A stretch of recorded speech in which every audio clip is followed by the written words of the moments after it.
Hi, everyone. Welcome. Welcome to today's session. My name is Christy, and I'm the marketing manager for our Master of Science in Learning, Design, and Technology online degree program. Thank you all so much for joining us today for our expert session. I'll go ahead and get started with a couple of housekeeping notes as folks are logging in. We will be recording today's session, so you can expect an email to be sent your way with that recording later today. You'll also find a chat feature over on the right-hand side of the webinar. So please jump in and say hello. We'd love to see where you're coming from today. Okay, to get us started, I'm going to go ahead and introduce you to our LDT team members with us today, and then we'll go ahead and move on to the meat of the presentation, and we will have a Q&A opportunity towards the end. So first, I'll go ahead and introduce you to your academic director. So Dr. Lisa Evans. Dr. Evans has over 25 years of experience in the field in a variety of different areas. She taught her first online course over 20 years ago and received her PhD in Instructional Technology from the University of Virginia. Hi, Dr. Evans. Hello, everyone. Welcome. Great. And then next up, we have Tameka J. Harris, who is our primary presenter for today. She is a self-proclaimed learning program design nerd who enthusiastically transforms passive black and white content into active prismatic experiences for learners everywhere. Ms. Harris is formally trained in instructional design and technology, entertainment business, communications, and media management. As a lecturer, she is a resourceful, vibrant, and ever-evolving professional who is eager to support every student at the University of San Diego, and we're also excited to have her on board as our newest faculty member. So hello, Tameka. Hi, everyone. Great, and I'll go ahead and pass it over to Dr. Evans here to get us started. Okay. Hello, everyone. Thank you so much for taking this time to log into our live event. And for those of you that will be watching the recording, also thank you to you for your interest in our program and our webinar series. So I'm very delighted to introduce and have Tameka as one of our featured speakers in the webinar series. She is going to bring her expertise very vibrantly and to this stage in just a few moments after I finish speaking. But I just wanted to let everyone know that we're delighted to be able to offer these webinars for not only our prospective students, but our enrolled students as well. It's one of the ways that with our fully online, fully asynchronous program that we're able to build community and keep our students connected to professionals in the industry, as well as to each other as they're considering the program, as they're actively involved in the program, and even beyond graduation. So again, welcome, and I am going to hand it over for Ms. Tameka J. Harris to give her presentation. Thank you. Well, thank you, Dr. Evans. Thank you to the team for inviting me out today.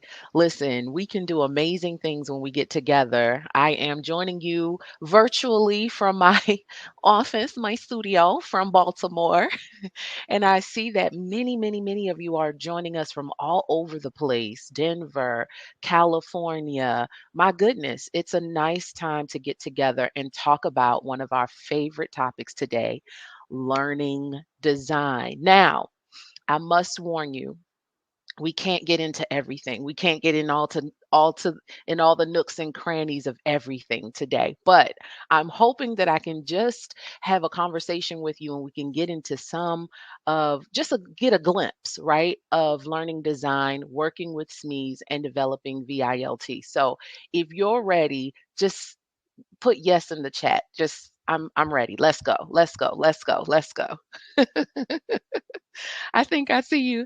I think I see it. It's coming in. I see it. Awesome. All right. So this is just a little bit of our agenda, right? I told you we don't have a lot of time, but we gotta cover a lot of territory. Okay, got it. So these are some of the things that we're just going to focus on today. I want to talk a little bit about the switch. I don't know if we give the switch enough of our attention. No, I'm not talking about the switch that is on your wall in your house. I'm talking about the moment in which you believed that this moment right here you sitting in your seat or walking or doing whatever you're doing, but taking the time to come into a space like this and talk about learning design. When did that happen? Like, I want to talk about that a little bit. I also want to jump into working with subject matter experts just a little bit. And then I'm going to take you behind the design of a VILT, or let me slow down, ILT, instructor-led training, right? Example, when it's presented virtually, much like this, we put the V on the front, right? Virtual instructor-led training. So I'm gonna take you behind the design on an example that I did for a company that I repurposed. I'll tell you more about that later. Then we'll recap. We'll have some next steps and then a Q&A session. Is that all right? I think that's all right. I see you all said, let's go, let's hit it. Okay, well, listen, let me give you a little timeline. I can't take you all the way back, right, to the 1980s, but I will take you a little far back into maybe the 2010s. So this was about 9 years ago. This was me minding my own business in my first, what I thought was my first career path, right? Picture it. Baltimore, about 2013. Um, I was a broadcast producer. I worked in a very small circuit arena. So that means that no, this was not a part of some major network, ABC, NBC, all them. No, no, no, no, no. This was at a retirement community that had its own studio, right? We broadcasted out to 2,000 plus residents every day, every day. But the people needed programming. And so that's what I was there for. I provided programming. I was a host. I was a director sometimes. I edited sometimes. I was the TV girl. This is what I wanted to do since I was a little person. And found an opportunity where I could stretch those gifts and talents in Baltimore, nonetheless. Like, that's hard to find. And I thought I was good, right?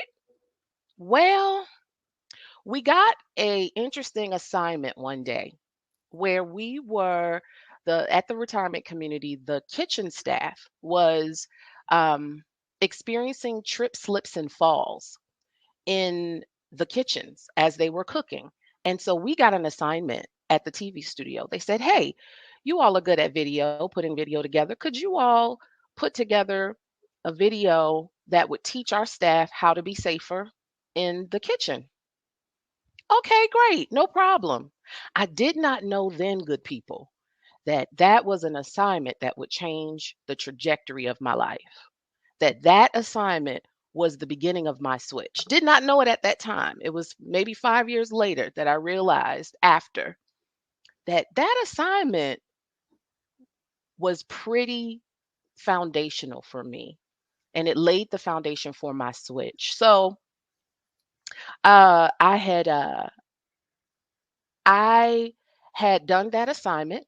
It was called the Adventures of Captain Safety. We made this. We dressed up a guy, put him in a suit, and it was called the Adventures of Captain Safety. And we used this amusement, this very entertaining amusing way to have Captain Safety help different people in the kitchen become safer. Right. So um, I did that. And I didn't realize at that moment that that was instructional media. When you use media, right, in a almost in some sort of engaging, entertaining way, you use it to help people get from where they are to where they want to be. You fill a gap with that media. And so was truly excited that that went over well and it was well received. I mean, I went so far as to putting a music video together, right, to help mnemonic devices. No label, no use. If you don't see a label on the bottle, don't use it. So we created a music video and everything. So I went from that moment to saying, I think there's more for me. And today I am a senior instructional systems designer for a healthcare company. Now, there's more in my storyline, my timeline, from that broadcast producer space to now instructional design or learning design. Um, world. But what I want to get to you is that you can literally come from anywhere, have done anything, and make learning design your new home. There are tons of transferable skills in which you can take advantage of. So I had a slide. I had updated something, but I see it's not. It's definitely not here. But that's okay. What I want to get to is shifting it off of me. Now that I've shared my switch, I want you to really think about your switch. Right? I went from broadcast production to learning design. Why learning design for you? What, and you could type this, you could think about it. And if you're courageous or would like to join in to the conversation, type in the chat. I really am interested in learning about you. Um, why now? Why learning design? Let me tell you a little bit more about my story. I thought that being in television was going to be it for me. Still could be. In a lot of ways it is. That's a conversation for another day. Um, but career wise, you have to understand, I think I felt a shift. Maybe I don't know how I got the inkling that things were changing in the world from the 2010s to now. I felt like the world of work was changing, and if I didn't catch on to it, I would miss out. I felt like I needed to grab hold to an opportunity where I could have a lot more autonomy, flexibility, and um, be be a little bit more positioned in this tech STEM uh, way. I was seeing, I always paid attention to. I know we have people who pay attention to the stock market. I pay attention to the job market, right? And the job market tells you a lot of what's going on if you're keen to it, if you use it kind of how I'm about to tell you, which is I started seeing jobs that weren't so much like we need a broadcast person, but it was just like more of these technology driven positions were coming on surface, and I just felt like if I wasn't positioning myself, I might miss out. Fast forward and look at us now. We are in the thick of the pandemic, and who knew that life would absolutely change the way in which it has. And so certainly grateful that I followed my inkling, right? Like, no, I'm not talking about inkling for your lottery numbers. I'm talking about an inkling to know something is changing. And if I don't shift with it, where would that leave me? So I'm just curious. I don't know if many of you have written in the chat yet about why learning design for you, but certainly as those are coming in, um, I would love to shout you out. Let me see. I don't see. Okay, yes, I see. Let's see. I see some folks. I struggled as a K-12 learner. Now as a teacher, I see so much room for improvement in education. Absolutely. Education, that's a whole nother conversation. I won't get too in my head on that. But yes, we need a revolution in education for sure. Let's see. I was an instructional designer in Brazil, and I'm restarting my professional career here. Gotcha. That's your why as to switch into learning design. I see a shift in expanding in-person services towards online platforms. Absolutely. So I'm glad that you're thinking about your why. Your why is going to help drive your shift or your switch into learning design. And when you do, bring all of who you are to learning design. I no longer said, well, broadcast production is over for me, so I'm just going to that's in its own bucket and now I'm a learning designer. No, no, no. Everywhere I go, I tell folks I'm a broadcast producer turned instructional systems designer, right? Because a lot of those transferable skills from the broadcast world definitely supported my shift into learning design, whereas I didn't really need to start over. Me spending time editing videos or thinking through story and broadcast, all of those are transferable skills right into the learning design field, right? Well, I hope I can be invited back if all goes well with today. Maybe I'll be invited back and we could talk a little bit more about that. But getting into it, I bring all of that up because I bring all of who you are to this space, right? Because the learning design field just flat out needs you. The way people learn is changing every day, if not moment by moment. And we need professionals in this field who are well rounded, have all types of experiences, because those experiences will help illuminate minds no matter where you are, whether that's in the classroom, whether that's in the corporate space, whether that's in an organization, whether that's in the military, government, wherever you are. We need all of your background, right, to make experiences illuminated for learners. So my broadcast background certainly serves my learning design profession because I'm familiar with video. I understand how to engage people. All those things. So I bring all that over to this learning design space. Think about this. This field is growing every day, and it is expected to grow another 11% between 2020 and 2030. What does that mean?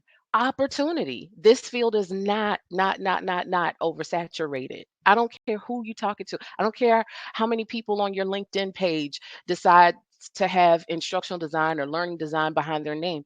This field is not oversaturated. We need you, right? So come on and jump into the water. It's just fine. The job market for this field is hot, hot, hot, hot, hot. Whether you are just entry coming in or you've already had experiences and you're looking to further those experiences or you're looking for management, the field is ripe. It's ripe for you. This is the time to make your decisions and jump right on in. All right? Okay, let's keep it moving. Let's jump right on into subject matter experts. So, as learning professionals, we know that we could never, right? Just there are some things that we know that we could just jump right on into and teach people how to do, right? Like we all know how to make a peanut butter jelly sandwich. We could create a job aid if we wanted to on that. Cool. But there are certain opportunities where learning designers need support. They need a team. We live in a day and time where teams are everywhere and you need them in order to succeed. At one point in the workforce, it was like individual, individual. Now we need teams. So, as learning designers, we must team up with people who are deemed as subject matter experts, right? Um, and so when we work with these folks as learning designers, uh, we are trusting them with the information. They have the information. They have mastered or have a lot of experience in a particular content area. So let's say, okay, so I had put out that we all know how to make a peanut butter jelly sandwich, right? But what if I'm a learning designer working at Delta, the airline company, right? Um, and it, we need to talk about helping people, the airline team, do a certain job. Would we rightly know how to do that? We don't need to as learning designers. We lean on the team, we lean on our subject matter experts. They can help us identify what learners need to do, right? And why they aren't doing it. So I want you to look at this interesting picture below me because this is a picture that I found from Kathy Moore, who is the author of I call it the ID Bible. I'll talk a little bit more about this later, but it's called Map It. Uh-oh, my blur is on, but okay, Map It. I got this image from Kathy Moore. And this image, I want you to take a minute to just look at it. Look at the left and look at the right. All right. The guy on the left, even though he looks just like the guy on the right, his perspective is different. So, and I have come across SMEs on both sides of this picture. I've come across the SME who um, has it in their mind that they want everything that uh, that is possible to know about a topic inside of the learning environment. Let me ask you something. Do you think that would be the right approach? If we had a subject matter expert who wanted us to dump everything that they know in a learning moment, do you think, yes or no? You could type it in the chat. Do you think that that would be helpful to the learner to know everything?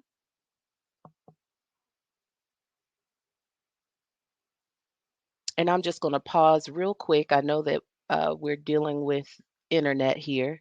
Okay, I see some no's coming through. Okay, all right. Why do you think that that we that would I'm sorry. Why do you think that would not be helpful, right? If we had a subject matter expert that we teamed up with who wants everything. Like they created a PowerPoint and they want all of that in the learning moment. Why would we not want that? What would it do for the learner? Cognitive load. Come on, y'all. Y'all are teaching me, okay? Come on with the cognitive load. Yes, that's a great graduate term. Absolutely. Yeah, yeah. They're going to overload and burn out the learner. Absolutely. So we want to work with, this is ideal, but we might not always have the opportunity to, especially in the real world, okay? So it's important that we know how to pivot when we find ourselves amongst different kinds of SMEs, right? So if we're confronted with the SME on the right who is not really interested in pouring everything that they know into the learning moment, but they would work with you to discover what the learner needs to do. Then we are more on par with a SME who will help shape this project for success. Did that land with everyone? Am I explaining that right? Am I explaining that well? Feel free to let me know. Go ahead and type in the chat. Did that make sense? I see someone said people can only grasp but so much, therefore, uh, before becoming saturated. Let me read that again. People can only grasp so much before becoming saturated. Information dump wouldn't necessarily speak to how the learner learns. Absolutely. Okay. Great, great, great, great, great. So I will tell you in the real world, navigating um, trying to navigate a project with subject matter expert um, us- uh, trying to navigate a project with a subject matter expert is should usually not be a issue, a hard thing to do. It only becomes hard when you find yourself with a SME who would much more rather, just want everybody to learn to know everything. I will, and this is why I pull out this book, Map It by Kathy Moore. She has some really good information on how you can navigate your questions to work with SMEs who I lovingly say have a SMEGO. You heard it here first. A SMEGO. Yes. It's sometimes hard to navigate around SMEGOs, but Kathy Moore definitely teaches in her book Map It how to work around SMEGOs. Okay, so more on that to come. I can't get deep down in the trenches on subject matter experts.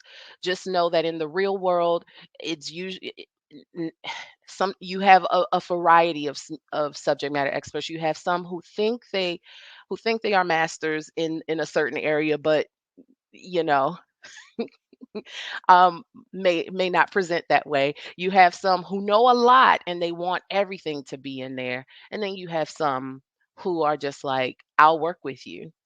I'm familiar with the processes. I understand a lot of things, but I am willing to share with you only the things that are needed and necessary for learners to win. All right. SMEGO. Yes, you heard it here. That's my term, SMEGO. All right, so let's go behind the design. This is kind of what I really wanted to spend a lot of time on, and I'm gonna try to slow down, and I'm gonna try to get it all in. But we have some more things at the end of this presentation that I really want. I know it's going to benefit you, and I really want us to get to that. So this part here is going to go a little quick. Okay, I'm gonna take you behind the design of a learning program that I created at a company. I have renamed said company and I have scrubbed said company from this example. But I have turned it into, I created something else. I said, okay, well, let's just call it Hopeful Healthcare. And so this is a leadership training. Now, when we are talking about learning design in the corporate space, I understand that that's different than what learning design looks like in the academia space, what learning design might look like in organizations, and so on. So, we are going to frame these next few slides around learning design in the corporate space.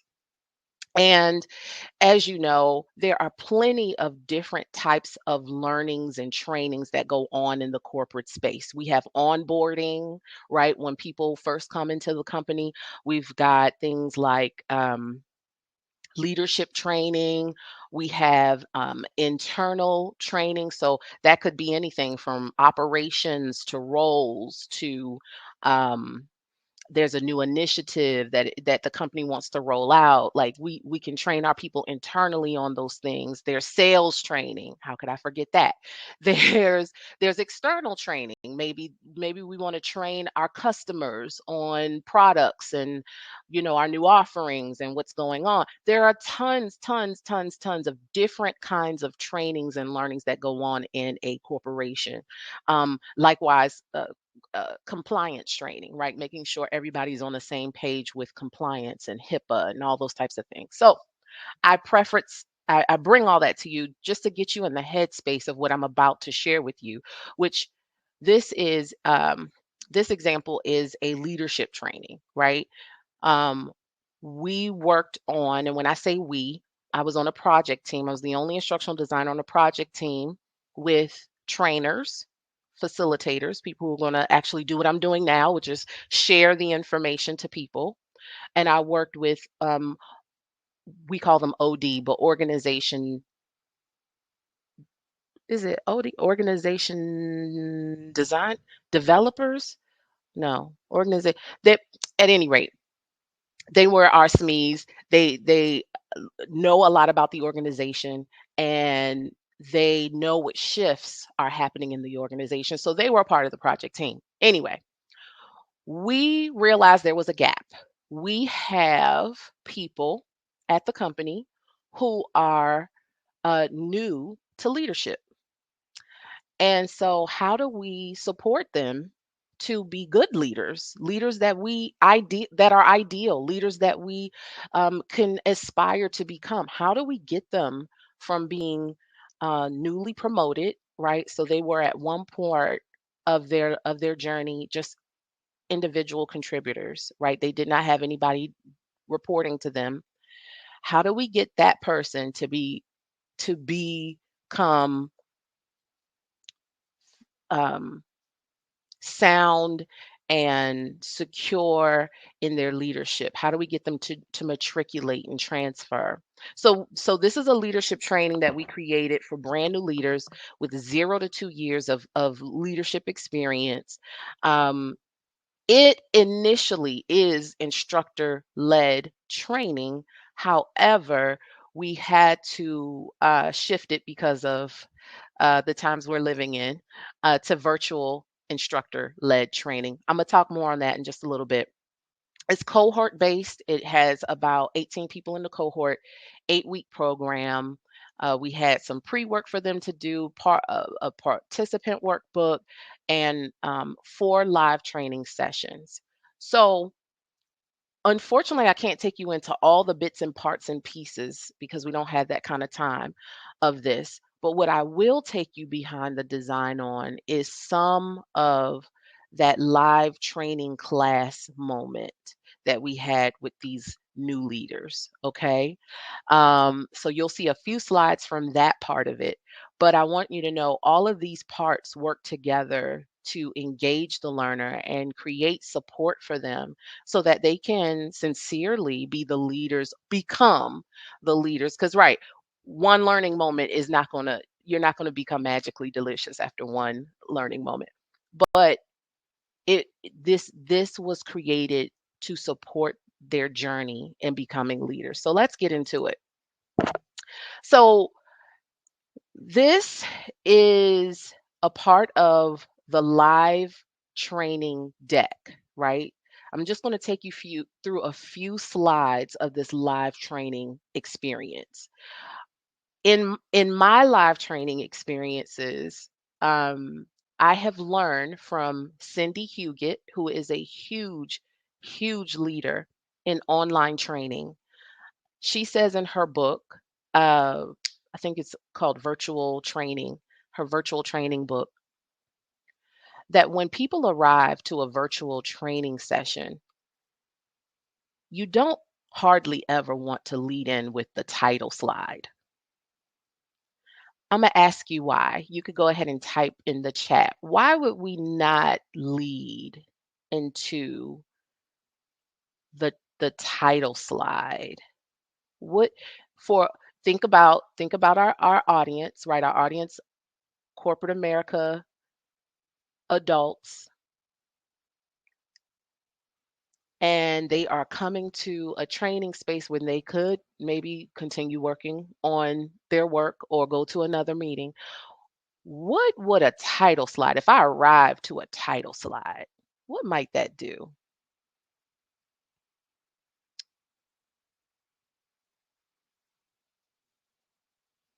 Yeah. So you're on it. You're on it. Yeah, I see your thoughts. I see your thoughts coming in. You're getting close. You're okay, let me help you. So corporate America, adult can do and be almost anywhere they want to be when they want to be there. I know there's some technicalities with that. I get it. Okay. No, you can't, but yeah, you can, right? So if I greet you with a slide like this, oh, you got it. I see the thought. Someone said it may make them dismissive and not engaged. Yes. We start the learning moment on an action. This is a Cindy Huguet nugget. Huggett Huguet nugget. She says don't start with the title slide. You want to start with something like this that gets people active in the moment, gets them knowing that they can't what? Multitask because corporate Americans do that. They think they do that so well, right? You could be on a phone call and so we intentionally created a greeting slide that would get the activity going off the break. It's called the James Bond start, where in most James Bond movies, it, something is exploding, something is happening, right? There's an action, and if you miss it, you miss it. It's gone. So we do that here. Let me give you some more goodies that we have in this training moment. So one of the things that I love in a training moment is when learners can write on the screen. It's called annotation. And so this is an annotation activity that is purposely before the next slide that I'm about to show you. And Cindy Huguet, again, she is my leader when it comes to online training and VILT type stuff. She said that before you get a learner to actually do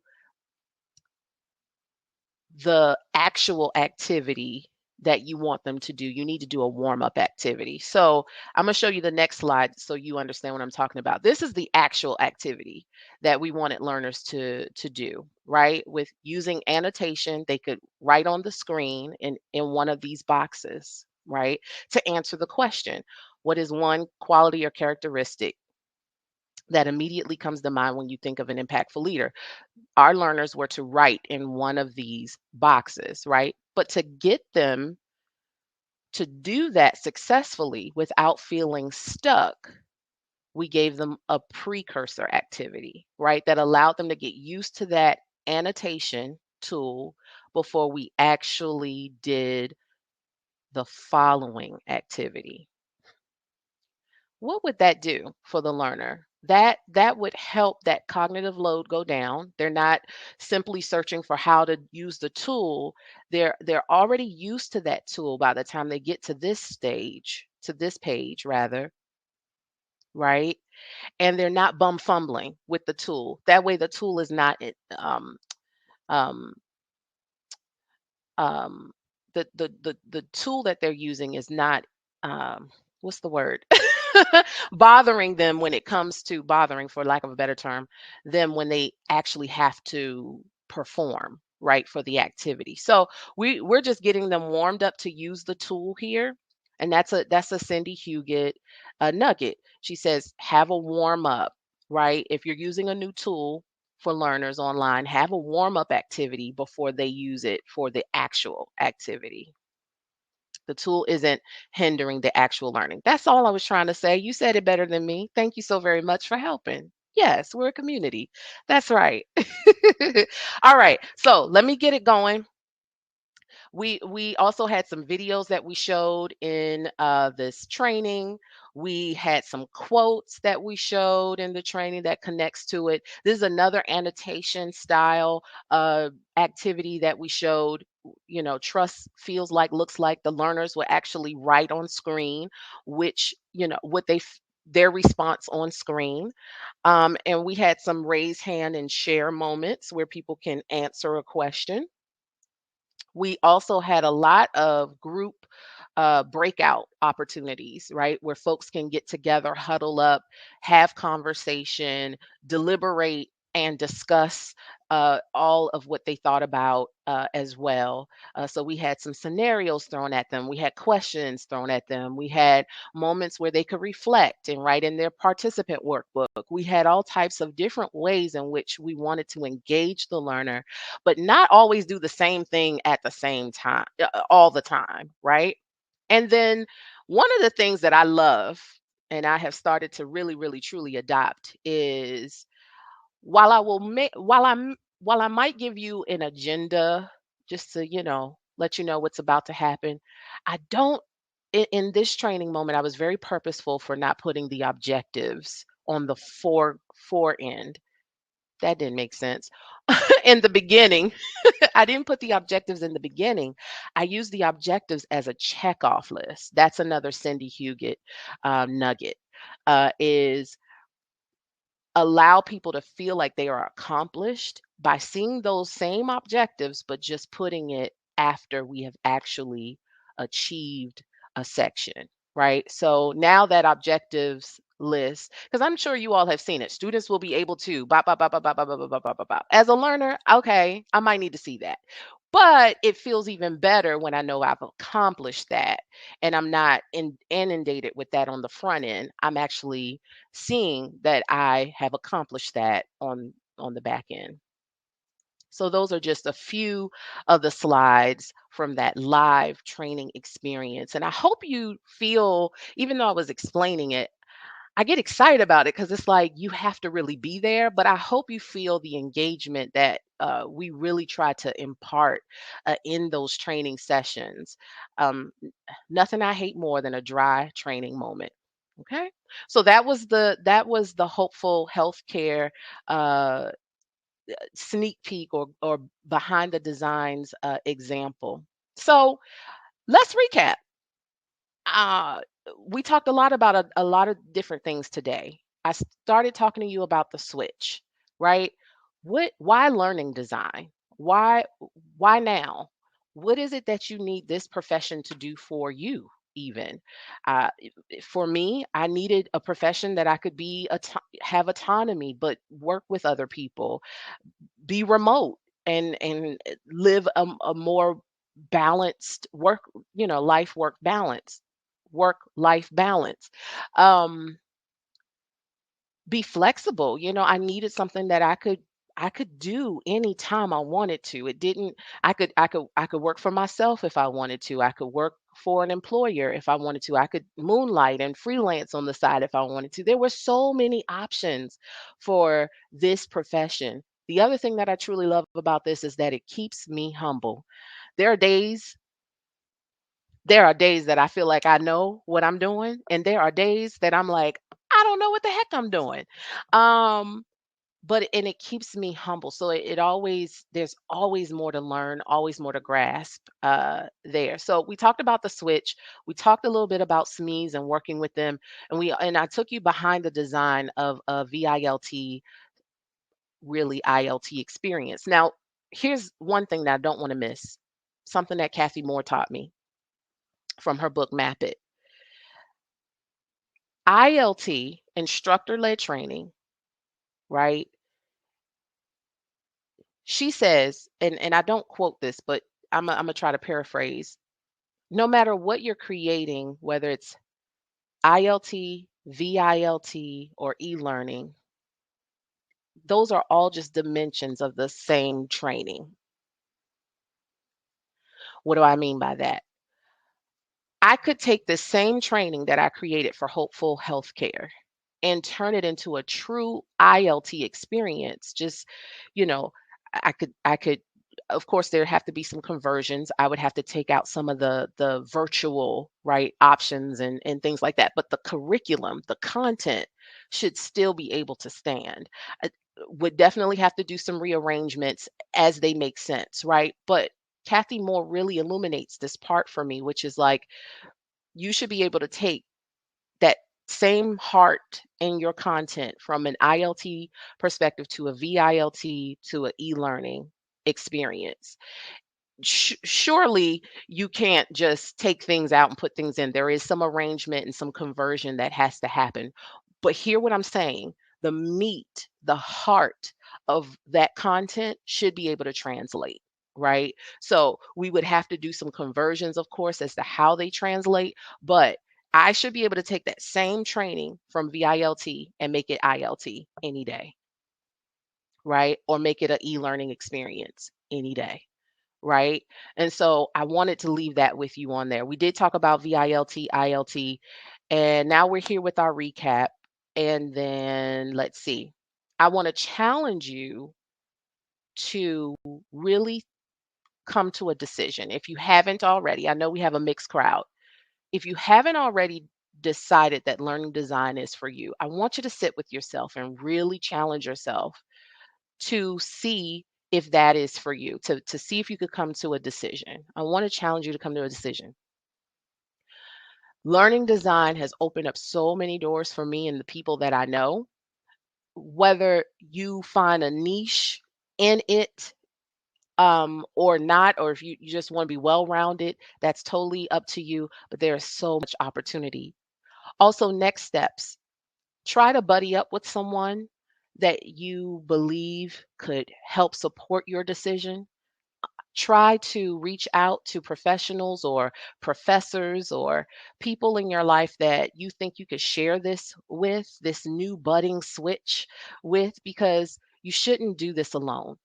You really should do it with the support of those around you, people who have connected with you, people who love you, and allow them in on what's happening with you.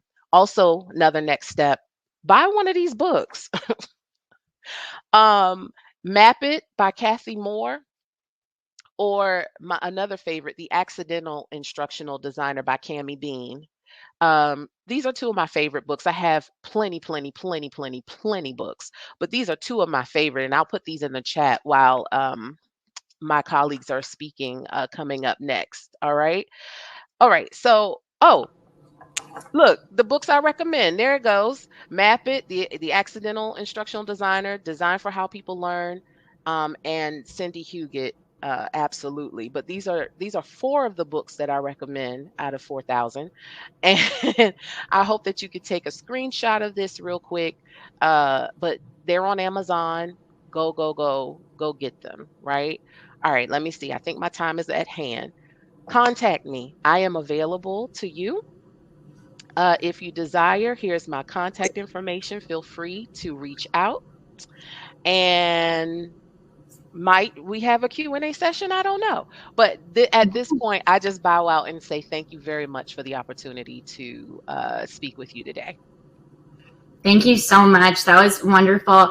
And for everyone that's here in attendance, we'll send out a follow-up email with links to all of those books so that you guys will have those handy. So yes, feel free to have any questions. If you have, we have some time here, about 10 plus minutes. If you want to pop a question into the chat while you're thinking about that, I'll go ahead and go over some brief program info. I know some of you are already students in the program, so I'll make this quick, but for those of you who are still thinking about it, just really high level, this is a 30-unit program. We do 5 consecutive semesters, so that program is completed in about 20 months. We do 14-week terms with 7 week classes each. So 7-week class, and then the following 7-week class. So you're only focusing on one thing at a time. We really, this is designed with working professionals in mind. These are some of the admissions requirements. I won't go through all of them, but a lot of the basics here, and this is something that you can work with your enrollment advisor to get all of this squared away and move forward on. And then the process, we've got about a month. So this is a really great time if you are just wanting to get started on your application and thinking about joining our summer term, our summer class. You'll start with personal review, a formal application submission, and then you'll move into orientation.